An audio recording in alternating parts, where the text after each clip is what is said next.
Hey, this is Zero at ReviewZoneHD, continuing Race Week, and I'm bringing you guys a quick review for Smash Cars, which was released for the PS3 in August of 2009, and it was a port of its original PS2 release back in 2003, and is still currently priced at $14.99 US in the PlayStation Store as of the date of this video, unless you have a PlayStation Plus membership, in which case it's $11.99.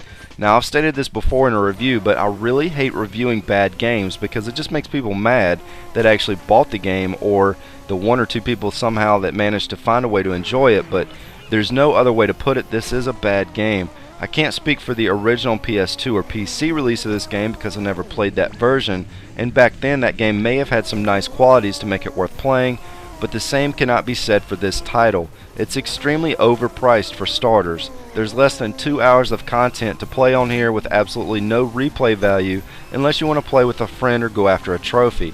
Now, this review does not include the DLC pack that was released for the game that may add a little more content to it, but either way this wouldn't be an issue if this was a solid, fun, polished game to spend time with. This game really doesn't resemble any of that, as it's very repetitive, which is kind of crazy since it's such a short game to begin with.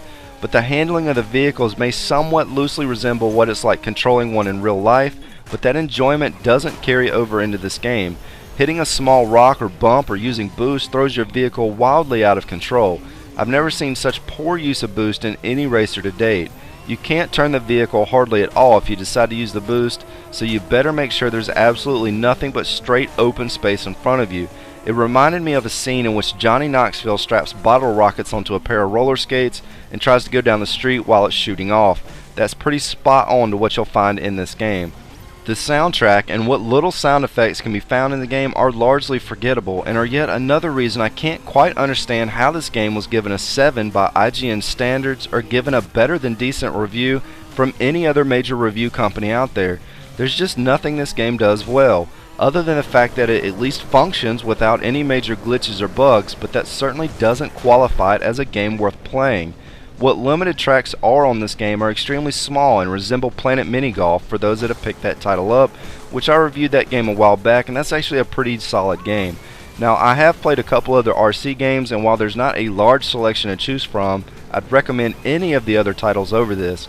Usually even a bad game can be enjoyed with a friend, split screen, or co-op, so it also makes an exception here as well. This game just isn't fun to play. It's overpriced, it has very little content, no replay value, and just isn't worth picking up. It's not as bad as Pixel Junk Racers, but it might as well be. Anyways, this is Zero at ReviewZoneHD, and thanks for stopping by.